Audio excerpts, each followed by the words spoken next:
Greetings, race community. Brent coming in live with today's guest, Tamara, like O'Hara, Michel Josserand, who serves as Vice President for Development at the University of Washington. Welcome, Tamara. Thank you so much for having me. Delighted to be here. Well, I'm delighted to learn more about your story, who you are, what inspires you to do this work. And Mhm. I love asking development leaders to tell me and our guests, our listeners, a little bit more about your own higher education journey. So take me back to junior year of high school. Who was that, Tamara? And what led you to Connecticut College? Wow. Junior year of high school, Tamara, I would say was very much of a bookworm and also loved music. And I love to go to concerts and a lot of live concerts at the What was time. on your playlist at that time? What do we? Oh, so this is letting you know my age. You don't got to let me know But anything uh, about just Madonna, early okay. Madonna, Michael Jackson, um, Run DMC. I went to the My Adidas concert, the first My Adidas concert, uh, and U2. So it was a lot of hip hop, rock, pop. It was And the 80s. were you playing music or just singing along loudly? I was singing along, I was playing, I was listening. And so that seemed that was a big part of my life, in addition to school, of course. And I ended up going to Connecticut College because it was a great school and it was fairly close to home. I could get back home and There at the same was, time go away to college. I grew up in New York, in Brooklyn, New York. and I have followed you on social media and saw that you've described yourself as a daughter of immigrants. So tell me more about that part of your childhood and Oh, identity. certainly. So my family and I came from Haiti, and I arrived in this country. I was 3 years old with my mom, who came to the United States to find a better life for her daughter. And I was raised in New York and am a product of the New York City public school system. Proud, proud alumnus of the New York City public school system. That is such a common story in the context of being in the United States, but it also always just strikes me to want to know more about, like, was there one moment or like one inflection point or something that pushed your mom to make that move? Do you ever ask her, just like, because she also could have stayed? Yeah, she also could have stayed. Um, I think the regime at the time, it was a dictatorship, and it was the dictatorship of the Duvalier regime. And it was just a difficult life and very repressive. There are certainly not civil liberties like the ones we take for granted. And I remember her telling me she was a pastry chef. She had gone to cooking school, that she saved all her money and she had $600 in her pocketbook and me, and she was just determined to find a better life for her daughter. So I love it. I love it. Thank you for sharing. It's amazing. And at the same time, having the opportunity to go to Connecticut College, amazing institution, close to mhm. home, too close to home. Was it just an immediate fit? Was it a tough transition? Like, just take me back to the kind of college years. It was a little bit of a transition, that especially the first year. But I eventually found my footing. I will say that that first year was the toughest year for me academically. And looking back now, I have an MBA, I have a master's in education.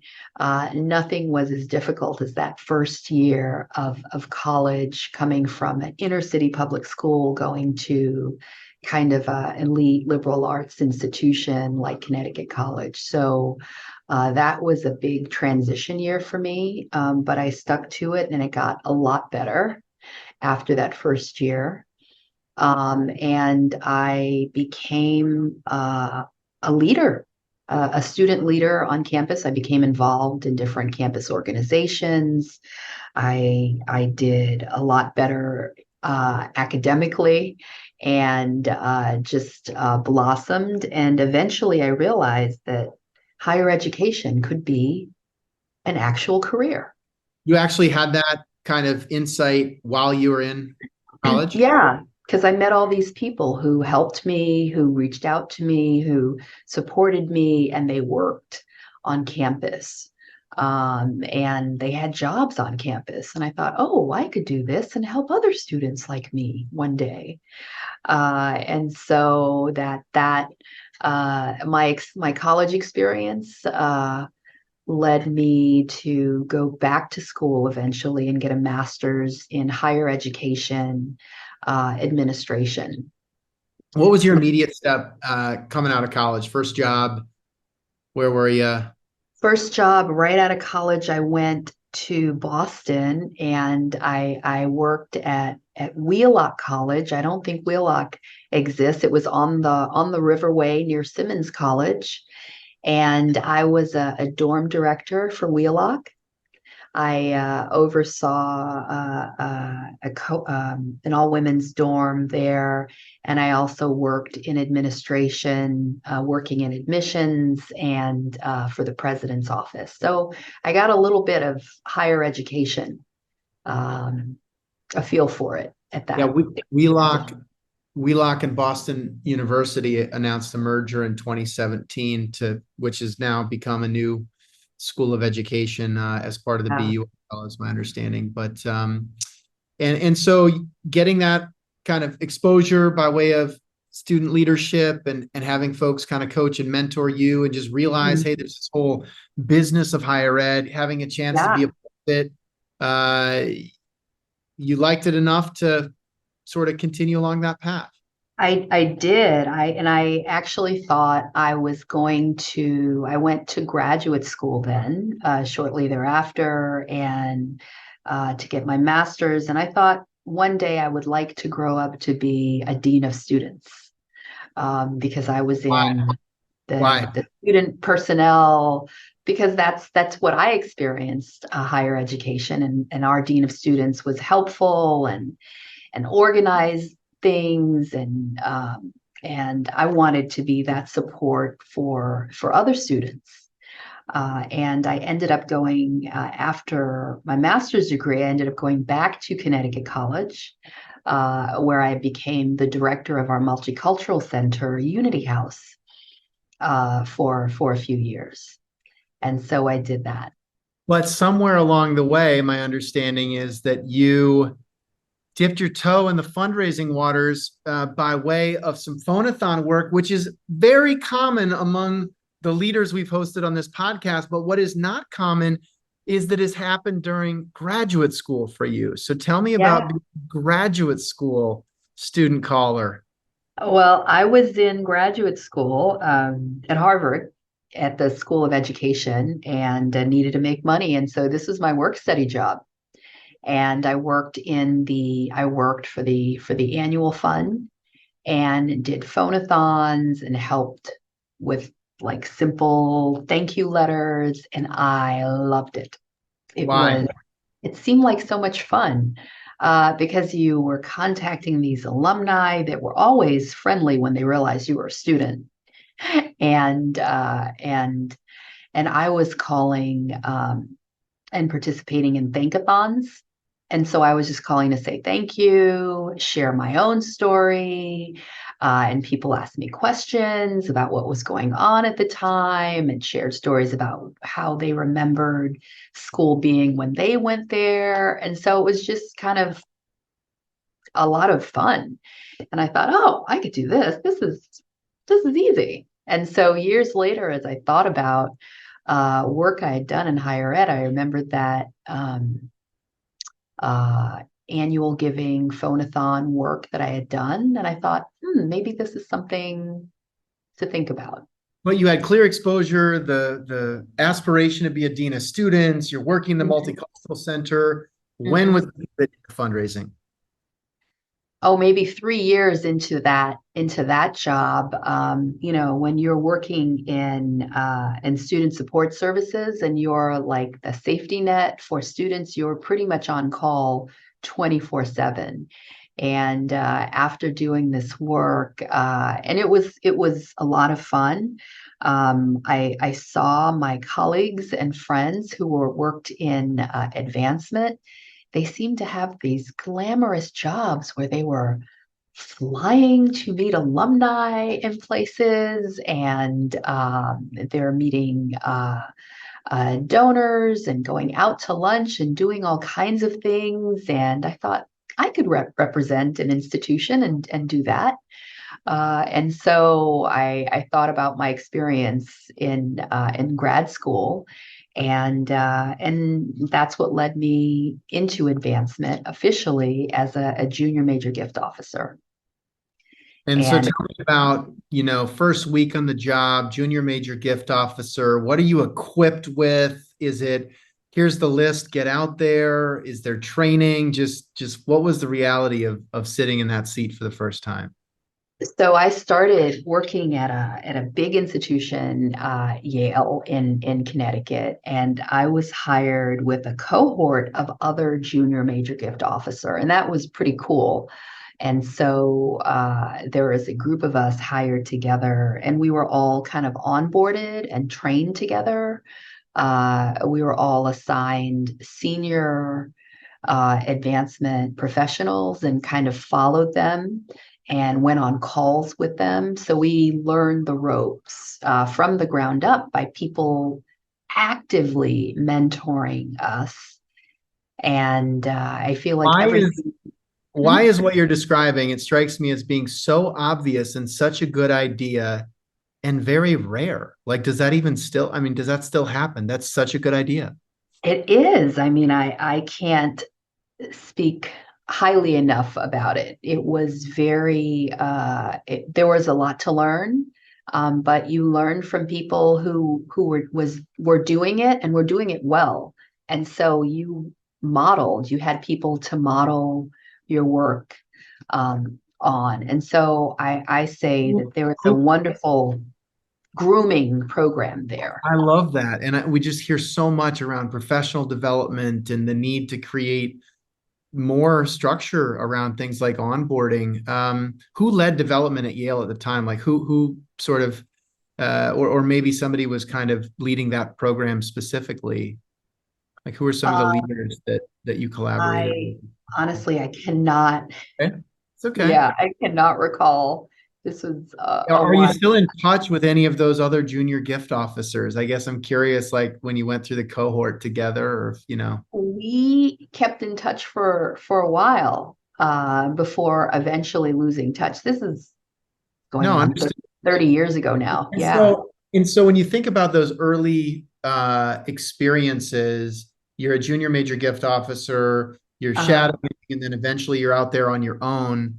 Uh, did you still love it, or was it a tough transition? I mean, just it's one thing to do the thankathon as the graduate student collar. It's another thing to be out there, trying to. I I really enjoyed the work. I really enjoyed the work, and I loved meeting donors, alumni, and friends, and seeing how passionate they were about their alma mater, and bringing them close to the institution, and making a gift. And so I really enjoyed it. And at the time, this was back when big institutions would have staff up for campaigns, and then you were hired for a campaign term position. And so after my term position ended, I wasn't quite sure I understood what advancement was all about, because in some big shops like that, you end up just doing one thing and you get very good at doing that one thing, but you don't understand how all the puzzle pieces fit together. So after that, I went to Concord Academy, an independent school, and I worked with Deb Taft. And I I learned to love the field of advancement because I finally understood and got what is an annual fund? How does an annual fund work? How does plan giving fit into everything? How do we secure major gifts and move on to gifts of a lifetime over time? And so you're involved soup to nuts in everything. And that was a wonderful experience. Well, I know Deb and think so highly of everything, she's contributed to the space, but it makes me feel like, having also had some exposure in the independent school world through our work, it's like independent school, it's like working at a startup. When you work at a Yeah. startup, Yeah. you just get a win. Even if you're not the plan giving person, you get what plan gifts are because it's a Yeah. small team. And even if you're not the annual fund person, you see it right over there. And Yeah. that's kind of the way like the early stage startup world is you might not be a software engineer, but you're going to have so much more empathy for what that work is, or what goes into designing a product that at a big company you might not ever really get in the same way. And so I love that independent school reflection you just shared. Yeah, thanks. It was a great experience. And tell me about, one thing that really stands out in your history is, which is not as common as I feel like it should be in the higher ed world. Mhm. You were able to both work for the University of Chicago and pursue your MBA at the University of Chicago. I feel like that should happen all the time. It doesn't. It's a lot to juggle. But what inspired you to do that, and any regrets or recommendations for others to consider the same? No regrets ever on any education. So I wanted to get my MBA and understand the business aspect of things. I had so many conversations with donors over the years, and I felt like I wanted to understand what they were talking about. And I thought it would help me as I became more of a manager and managing teams and groups. And the university helped me with my tuition, and so I think Such they an amazing, covered. And so amazing. that was a wonderful opportunity. It was a lot of work, doing your schoolwork and having your course load and managing your work at the same time. But they gave me the time to do it, and I got my work done. It was a great experience. But in the same week, you could be both studying in the executive MBA program and meeting with a donor talking about funding the MBA program. What did Mhm. that do for just the quality of the conversations you were able to have? It almost feels, I mean, it's so unique. There is a lot of buy-in because you understand what our alumni have gone through and the education they had. And I think I was able to connect very closely with our alumni at the school, and people appreciated having conversations about their favorite professors, and that I am experiencing, and that they had, and quirks about the school. So it was, I look back on that and I feel like I was very privileged. That was a great experience. And with that, well, maybe not just at the University of Chicago, but you planted some roots in Chicago and were able to Yeah. do some consulting work, do some Mhm. work outside of the higher education sector, do some Mhm. consulting work. Oh yeah. And what I didn't see coming was move to Las Vegas. So just tell me about like the So over the after that, I was I did some consulting work with Campbell and Company, and then um, I wanted to feed my soul, and I worked with a large not-for-profit in Chicago, Daughters of Charity Ministries. And then, unfortunately, I had my mother, who I was very close to, had a massive stroke, and I was caring for her, and she lived in Florida. I was in Chicago, and so I began consulting on my own, and that really gave me the flexibility to go back and forth to Florida to take care of her and work at the same time. And so I managed and worked with public institutions, large not-for-profits, small not-for-profits, organizations all over the place, because I had that background and skill set. And UNLV, I started doing some work for them as well, and it became a permanent position. And you moved with And I that. moved, I moved with that. Yeah, yeah. But I stayed close at the time. My husband was still in Chicago, and so I was going back and forth between Las Vegas and Chicago.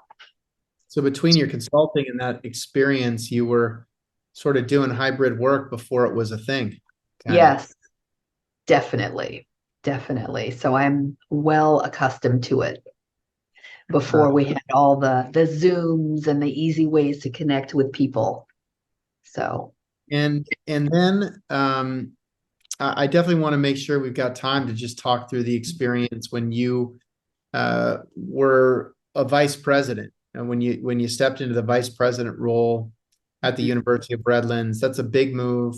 I know that it was in the midst of a really exciting campaign experience, but that's a geographic change, different institution, cultural change, time zone change, Oh right? yeah, So yeah. just tell me about the catalyst to do that and then key reflections. So I took this position, accepted this position at the University of Redlands, um, after spending a little bit of time at UNLV. I was there for 5 years. I kind of fell in love with the mountains and a little bit of warmer climate. Chicago gets pretty bitter in the wintertime. And after more than 25 years of that, I thought, the West Coast looks pretty good.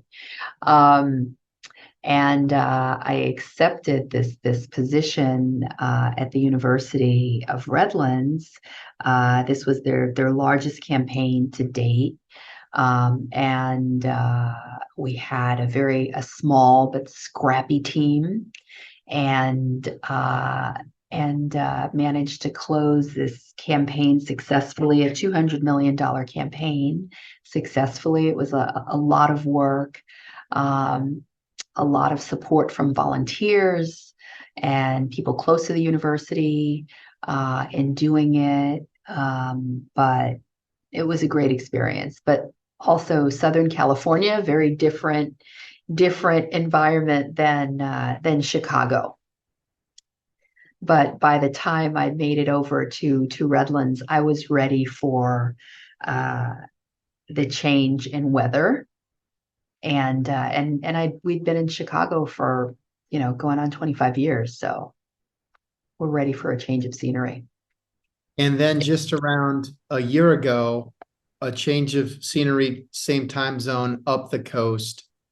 Roughly, the alumni population of the University of Washington is roughly 10x the size that you were coming from, and so I Uh-huh. love your kind of 1 year reflection post on that experience, and yeah, would love to just kind of hear the highlights of the last year and what you're excited about in the coming It's month.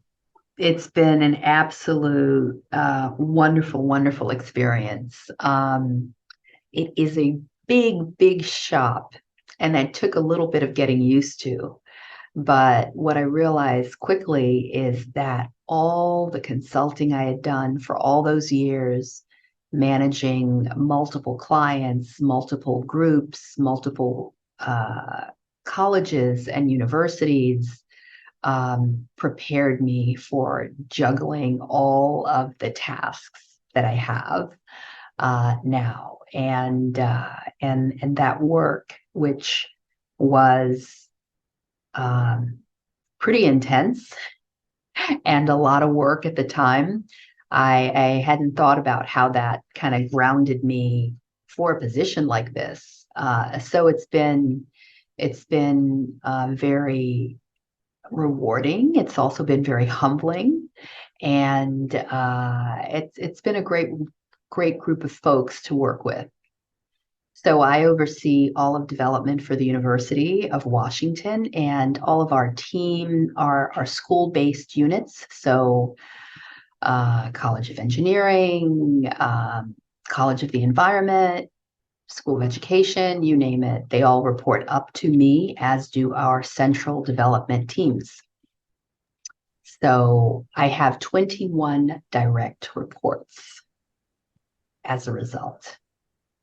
21 direct reports. That is an all-time record in the Raise podcast. Yes. Congratulations, Tamara. Thank you. It's not a record I want to keep, and it's not a record I will have for long.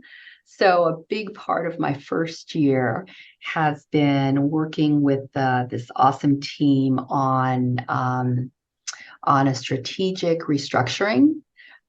So our development structure has been set in place roughly 40 years ago, when we're a much, much smaller team. And so now we're a team, going from a team of 200 to a team of over 650. It's very different. And so now this position has so many direct reports. And so that's the focus of my first year, was focusing on a strategic reorg for our development organization. So how do you think through that? Because there aren't a lot of peers that are at that size, but there are some. And Mhm. so it's say, hey, let's canvas the market, identify best practices or structures that have worked really well. Or is this actually that structure doesn't exist out there? We need to really come up with a model based on our own unique experience. Does that make sense? I mean, you've been a consultant, you've seen Mhm. frameworks, Mhm. strategies that maybe could be applied in different environments. Is that the situation here? Or is it just Yeah, it is actually. So it's a little bit of all of the above. And so doing our benchmarking and looking at other large institutions and their structure, and also looking at our culture, what fits in with our culture, what would work.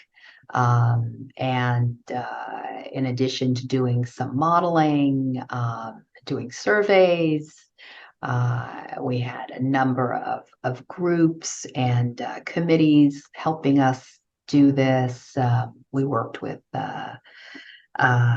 consultant Campbell and Company, uh, and we also worked with Martz and Lundy in doing some surveys. And so, as a result of that, we have come up with a cohorted model, where we will have cohorts of schools and organizations that fall in a cohort. So, for example, the health sciences cohort, all of our health sciences school will report up to a more senior leader that will oversee that cohort. And we will have another leader leading schools and colleges, with a number of our schools and colleges that are also similar in size reporting to that person. And so and those leaders will report to me. And so that will take roughly 15 or so direct reports off of my plate. And those schools and units will have more support, and we'll be able to provide them with more resources as a result.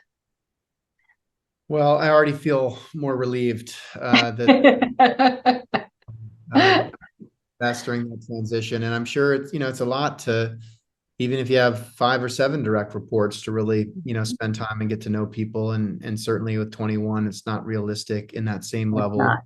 that folks want to, aspire to be able to engage as a leader or manager. So, good luck with the transition. I mean, as it relates to scale, yeah, we often ask kind of for some background information before we host these podcasts. And there's something I love just knowing when you have all those experiences, right? You've met so many donors, you've been on so Yeah. many visits and trips and different profits and educational institutions. What are the memorable gift experiences that stand out, or the memorable donor stories? And your response was really unique because it wasn't about some trip to the Bahamas to meet whatever, donor in whatever cool environment. It was about being a college freshman and getting to meet the donor that funded your own scholarship. And so I just want you to tell me why that stood out to you, what you can sort of, yeah, just what you recall from that moment. And also what your interpretation of that was like for the donor. Mhm. Well, I am happy to share that. I because I still remember it very vividly. This being 17 and really clueless, and going to this luncheon uh, to meet our scholarship donors, and sitting next to this, you know, at the time she seemed like an old lady to me, but was probably my age then.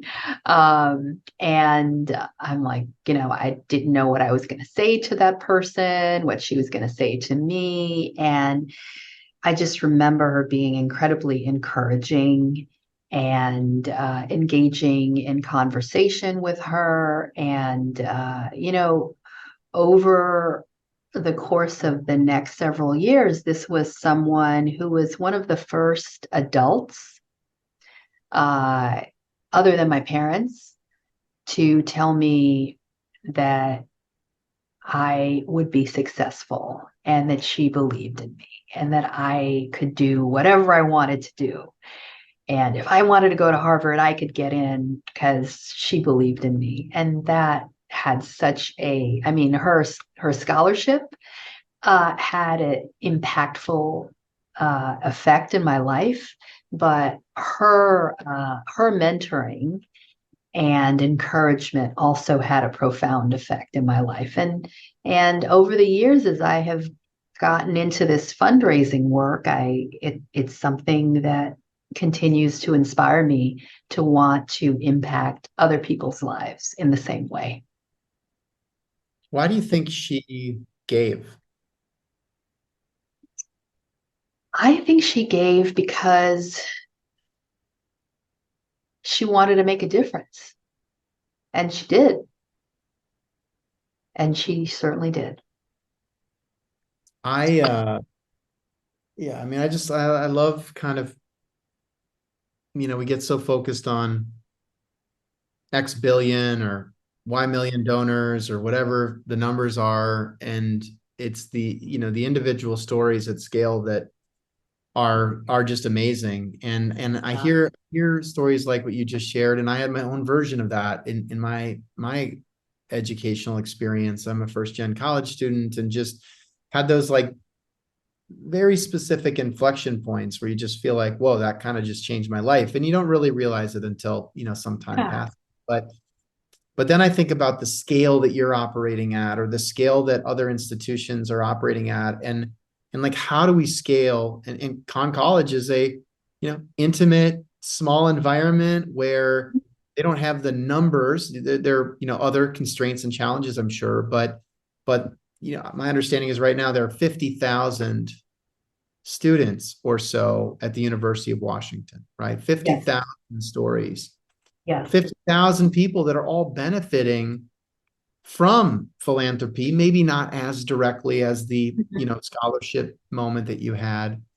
And there are days I'm like, oh, what if we could just have like a lunch tomorrow where 50,000 Zoom links go out and every student gets to meet one donor that has played some role, maybe not as direct as what you experienced, in creating the opportunities that are now being pursued by way of their academic journey. And, and then I just go back to work because that seems a little bit crazy, but it really is like technically possible now. Like technology is not the constraint. Like the constraint for your experience was that donor had to live close enough to college or be willing to fly in, and there had to be a luncheon, and there had to be enough seats and plates and Yeah, chicken. yeah, yeah, And now so many of those constraints are gone, but we yeah. haven't quite yet figured out that kind of scale. Hmm. Hmm. I mean, I'm hopeful in the future, perhaps AI will help us with that kind of scale, how to Agree. connect with our alumni and donors and friends in ways to help them feel like they're part of our families and not just a checkbook or something we want to check off. I agree. And I think, this moment, there have been big waves, right? Social media was a big wave for higher education. Mobile was a big wave for all of our lives. And AI is happening right now. It's August of 22 August of 23 as we record this. And it's pretty breathtaking what's happening. And I do think there's potential to scale authenticity, which Mhm. sounds strange because I think sometimes in this sector, it's like if it's authentic, then it has to be difficult or slow. Mhm. There might be a Mhm. way to actually improve that. I agree. And it's all being, invented at the University of Washington and peer institutions. So it does feel fitting that we should have some kind of seat at the table to make this stuff happen, right? Yeah, yeah, definitely.